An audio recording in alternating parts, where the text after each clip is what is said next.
Hello dear students, we are on the last chapter of social and political life 2, that is chapter number 9, struggles for equality. If we recollect from starting till the last chapter, chapter 8, we saw that people were struggling to get equal right in the society. In the first chapter, we saw that Kantabai was a domestic helper. Since she was standing in the same line for casting her vote, where all the other persons were also standing, like there were also people who was a teacher, who was an industrialist. So everybody was standing in the same line where Kantabai, a domestic worker, was also standing. But still then, she was not getting the equal right in the society. Then in many chapters also we saw that girls were not given the equal rights in the society, and there were also people who discriminated against the gender, girl and boys, and also discriminated on the color of the skin. Like in the chapter we saw that how the Afro-Americans were treated, how the whites were given the rights, and the people who were black, who had different color of skin, how they were treated. Then if we study about the story of Om Prakash, who belonged from a Dalit family, means a low caste family, how he was treated in the school by the headmistress. So everything we have learned, how people were being discriminated against the gender, against the caste system. Then on religion basis, like the Ansaris were not given rent for were not given apartment for rent. So these people, like, they kept on struggling for getting equality in the society. So let us see in this chapter like how much the people has succeeded and what are the steps taken by the government in order to keep the maintain the equality in among all the people. So let us start. In this book you have read about people like Kanta, the Ansaris, Milani and Swapna. The thread that connects all of these lives is that they have been treated unequally. What do people do when they face such inequalities? History is full of examples of persons who have come together to fight against inequality and for issues of justice. So, history means talking about the freedom fighters like Mahatma Gandhi, Jawaharlal Nehru, Bhagat Singh, Subhash Chandra Bose, how much they struggled to make India free from the British rule, to get equal justice in the country. So from them, till now we can see that we are still struggling to get equality in the society. Do you recall the story of Rosa Parks in chapter 1? Who was Rosa Parks? In chapter 1, do you remember the photo essay on the women's movement in chapter 5?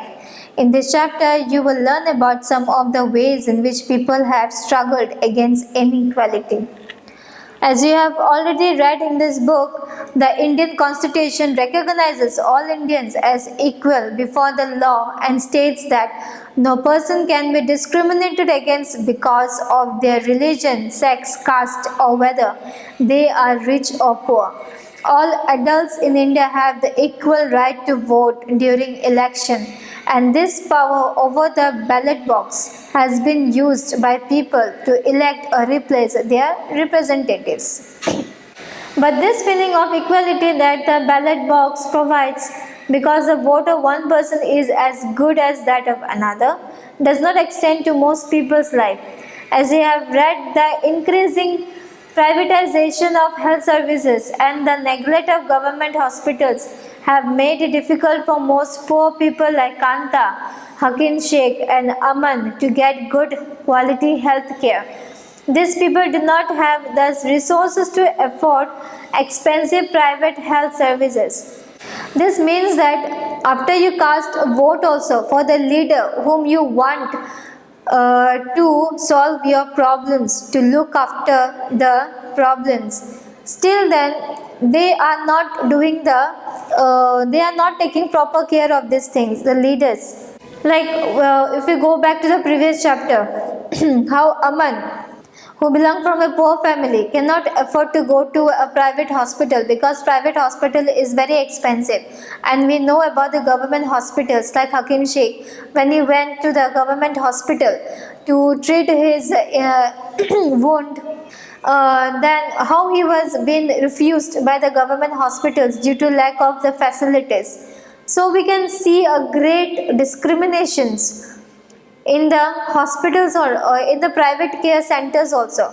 How the private care hospitals gives all the facilities, but it is very expensive. But the government hospital, we can spend rupees 10 and get the medicine, but still when there is a severe case, the government hospitals refuse to treat the people. And we also know that the poor people, they cannot afford to go to the private hospital. So this is also a fight for the equality. Similarly, the man who sells juice does not have the resources to compete with all of the major companies who sell branded drinks through expensive advertising. Swapna does not have sufficient resources to grow cotton and so has to take a loan from the trader to grow her crop. This forces her to sell her cotton at a lower price. Milani, like the millions of domestic workers across the country, is forced to endure the results and the hardships of working as a domestic help because she has no resources to set up something on her own.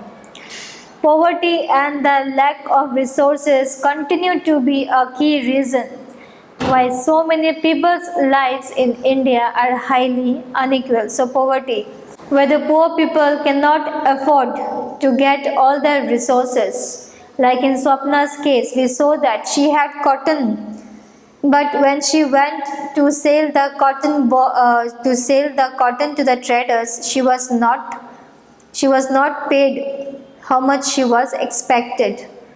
And to grow the crop, to grow the cotton also, she took loan, and then also she was not paid highly as she expected. So poverty, people faces many problems, especially the poor people. They face many problems. They can't afford to get the resources. On the other hand, the Ansaris were discriminated against not because they did not have the resources. In fact, despite having the money or to pay the required rent, they were not able to find an apartment for over a month.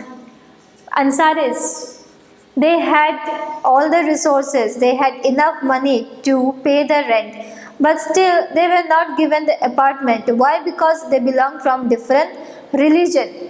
So here also we saw that there was a discrimination of religion. People were reluctant to lease them apartment because of their religion.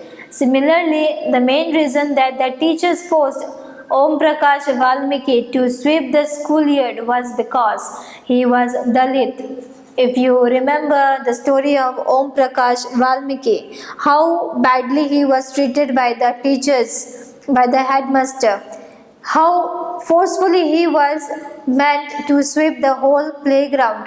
He was not even allowed to sit sit next to the children who belong from the higher caste. So here, from the Om Prakash story, we found that there is a caste discrimination. You have also read that the work women do is often considered of less value than that done by the men. All of these persons are discriminated against primarily because of their social and cultural background, as well as because they are women. Discriminations on the basis of person's religion, caste and sex is another significant factor for why people are treated unequally in India. Often poverty and lack of dignity and respect for certain communities and groups come together in such powerful ways that it is difficult to identify where one aspect of inequality ends and the other begins. As you have read, Dalit, Adivasi and Muslim girls drop out of school in large numbers. There is a combined outcome of poverty, social discrimination, and the lack of good quality school facilities for these communities. Now, struggles for equality. Throughout the world, in every community, villages, city and town, you will find that there are some people who are known and respected because of their fight for equality. These people may have stood up against an act of discrimination that they faced or which they witnessed. Or they may be well respected because they treat all persons with dignity and are therefore trusted and called upon to resolve issues in the community. Often, some of these persons become more widely recognized because they have the support or represent large numbers of people who have united to address a particular issue of inequality. In India, there are several struggles in which people have come together to fight for issues that they believe are important. In chapter number 5, you read about the methods used by the women's movement to raise issues of equality. The Tawa Matsya Sangha in Madhya Pradesh is another example of people coming together to fight for an issue. There are many such struggles such as those among dairy workers, fisher folk, agricultural laborers, slum dwellers, and each group is struggling for justice in its own way. There are also many attempts to form cooperatives or other collective ways by which people can have more control over resources. Now, Tawa Matsya Sangha, where dams are built on forest areas declared sanctuaries for animals, thousands of people are displaced. Whole villages are uprooted and people are forced to go and build new homes, start new lives elsewhere. Most of these people are poor in urban areas too. Bastis in which poor people live are often uprooted. Some of them are relocated to areas outside the city. Their work as well as their children's schooling is severely disrupted because of the distance from the outskirts of the city to this location. The displacement of people and communities is a problem that has become quite widespread in our country. People usually come together to fight against this. There are several organizations across the country fighting for the rights of the displaced. In this chapter, you will read about the Tawa Matsya Sangha, a federation of fisher workers cooperative, an organization fighting for the rights of the displaced forest dwellers of the Satpura forest in Madhya Pradesh. Originating in the Mahadev hills of Chindwara district, the Tawa flows through Betel before joining the Narmada in Hosangabad. The Tawa Dam began to build in 1958 and was completed in 1978. It submerged large areas of forest and agricultural land. The forest dwellers were left with nothing. Some of the displaced people settled around the reservoir and apart from their mere farms found a livelihood in fishing. They earned very little.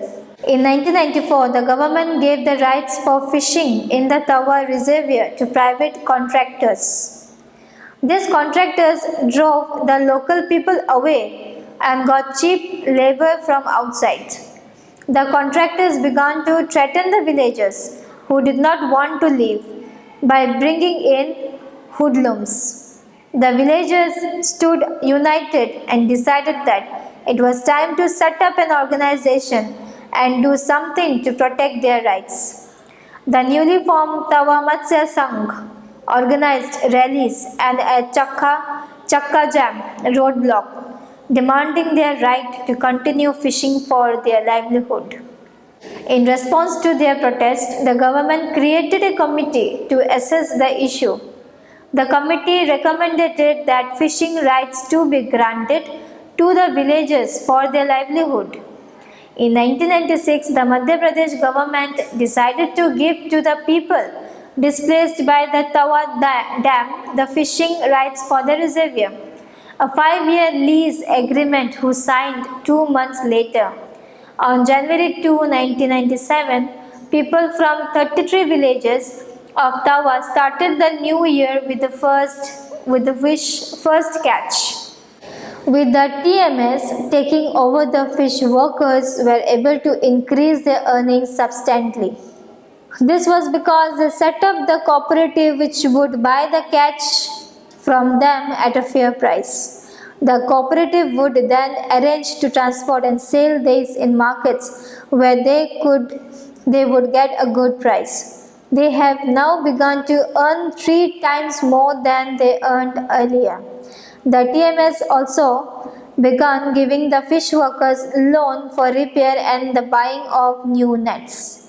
By managing to earn a higher wage as well as preserving the fish in the reservoir, the TMS has shown that when people's organizations get their rights to livelihood, they can be good managers. Now, the Indian Constitution as a living document. The foundation of all movements for justice and the inspirations for all the poetry and songs on equality is a recognition that all people are equal. As you know, the Indian Constitution recognizes the equality of all persons. Movements and struggles for equality in India continuously refer to the Indian Constitution to make their point about equality and justice for all. The fish workers in the Tawa Sangha hope that the provisions of the Constitution will become a reality through their participations in this movement. By constantly referring to the Constitution, they use it as a living document, that is, something that has real meaning in our lives. In a democracy, there are always communities and individuals trying to expand the idea of democracy and push for a greater recognition of equality on existing as well as new issues. Issues of equality are central to a democracy. In this book, we have tried to highlight issues that pose a challenge to this idea of equality in a democracy. This, as you have read, include the privatization of health services in the country, the increasing control that business houses exert on the media, the low value given to women and their work, and the low earnings made by small farmers who grow cotton. These issues substantially affect poor and marginalized communities and therefore concern economic and social equality in the country. This is the core of the struggle for equality in a democracy. The dignity and self-respect for each person and their community can only be realized if they have adequate resources to support and nurture their families and if they are not discriminated against. So this is the end of the chapter. I hope so you have understood the book very well. So next time we will meet with a new topic with a new book. Okay, so till then, children, take care of yourself and thank you so much.